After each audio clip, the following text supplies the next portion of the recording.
தாவேகவில் இணையும் சகாயம், திருச்சியில் போட்டியிட விருப்பம்.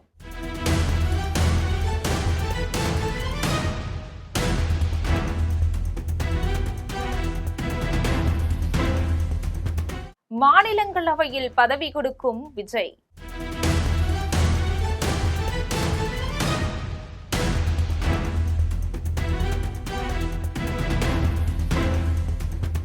தாவேக தலைமையிலான அமைச்சரவையில யாரெல்லாம் இடம்பெற போறாங்கன்னு பரபரப்பா இருக்கக்கூடிய தமிழக அரசியல் களத்துல புதுசா பரபரப்பை ஏற்படுத்தக்கூடிய வகையில முன்னாள் IAS அதிகாரி சகாயம் விரைவில் தமிழக வெற்றி கழகத்துல இணைய இருக்கிறதா தகவல்கள் வெளியாகி இருக்கு. இது பற்றி விரிவாக பார்க்கலாம் இந்த தொகுப்பில்.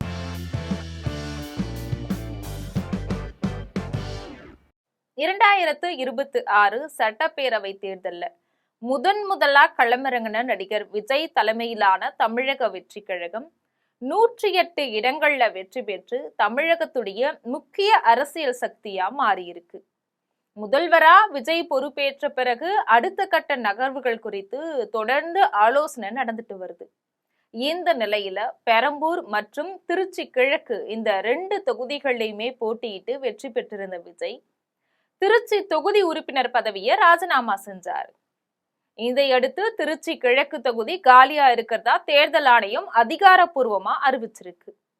திருச்சி கிழக்கு தொகுதிக்கான இடைத்தேர்தல் கூடிய விரைவில் அறிவிக்கப்படும் அப்படின்னு எதிர்பார்க்கப்படுது. அதே நேரத்துல மயிலம் தொகுதியில வெற்றி பெற்றதால மாநிலங்களவை உறுப்பினர் பதவியை CV சண்முகம் ராஜினாமா செய்திருக்கிறார்.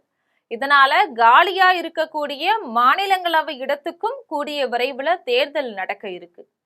தமிழகத்துல அதிகமான இடங்களை பெற்று காங்கிரஸ், இடதுசாரிகள், விடுதலை சிறுத்தைகள் உள்ளிட்ட கட்சிகளுடைய ஆதரவோடு ஆட்சி அமைத்திருக்கக்கூடிய தாவேக சார்பில் மாநிலங்களவைக்கு யார் அனுப்பப்பட போறாங்க அப்படிங்கிறது இப்போ அரசியல் வட்டாரங்கள்ல பெரிய கேள்வியா மாறியிருக்கு. இதன் மூலமா முதன்முறையா மாநிலங்களவையில தாவேக பிரதிநிதித்துவம் பெற இருக்கு. இந்த சூழல்ல திருச்சி கிழக்கு இடைத்தேர்தல்ல தாவேக சார்பில் முன்னாள் IAS அதிகாரி சகாயத்தை நிறுத்துறது பற்றி ஆலோசனை நடந்துட்டு வரதா தகவல்கள் வெளியாகி இருக்கு.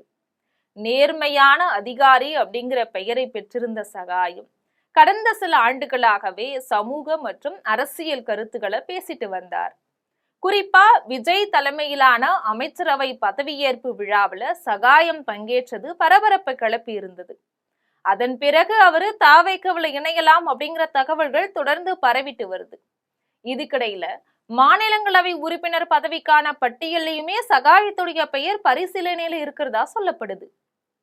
நிர்வாக அனுபவம், மக்கள் கிட்ட நல்ல இமேஜ் மற்றும் தேசிய அளவுல பேசக்கூடிய திறன், இந்த காரணங்களால அவரை டெல்லியில தாவேகவுடைய குரலா பயன்படுத்தணும் அப்படிங்கிற எண்ணம் விஜய்க்கு இருக்கிறதா தாவேக வட்டாரங்கள் சொல்லுது. அதே நேரத்துல அதிமுகவில் இருந்து விலகி தாவேகவில் இணைந்த மூத்த அரசியல்வாதி கூப்ப கிருஷ்ணனுடைய பெயரும் மாநிலங்களவை உறுப்பினர் பதவிக்காக பரிசீலிக்கப்படுறதா தகவல்கள் வெளியாகி இருக்கு. 3 முறை சட்டமன்ற உறுப்பினராக இருந்ததோடு அமைச்சராகவும் பணியாற்றிய அனுபவம் அவருக்கு இருக்கு. இதனால மாநிலங்களவை இடத்துக்கு அனுபவமிக்க அரசியல்வாதியா இல்ல புதிய முகமாக சகாயமா அப்படிங்கிற விவாதம் இப்போ தாவேக வட்டாரங்கள்ல தீவிரமா நடந்துட்டு வருது. இதுக்கு இடையில திமுக கூட்டணியில் இருந்து விலகி தாவேகவுக்கு ஆதரவு கொடுத்திருக்கக்கூடிய காங்கிரசும் மாநிலங்களவை இடம் கேட்கலாம் அப்படிங்கிற தகவல்கள் வெளியாகி இருக்கு. ஆனா மாநிலங்களவையில தாவேகவுடைய முதல் பிரதிநிதியா கட்சியை சேர்ந்த ஒருத்தரையே அனுப்பணும் அப்படிங்கிற மனநிலையில முதல்வர் விஜய் இருக்கிறதா சொல்லப்படுது. அதனால சகாயம் உண்மையிலேயே தாவேகவுல இணைய போறாரா, அவருக்கு திருச்சி கிழக்கு இடைத்தேர்தல்ல வாய்ப்பு கொடுக்கப்படுமா, இல்ல மாநிலங்களவை பதவி வழங்கப்படுமா அப்படிங்கிறத பற்றி கூடிய விரைவில் முக்கியமான அறிவிப்பு வெளியாகலாம் அப்படின்னு சொல்றாங்க தமிழக வெற்றி கழகத்தினர். இது போன்ற செய்திகளை உடனுக்குடன் தெரிந்து கொள்ள ஜெம் தொலைக்காட்சியுடன் எப்பொழுதும் தொடர்பில் இருங்கள். நன்றி.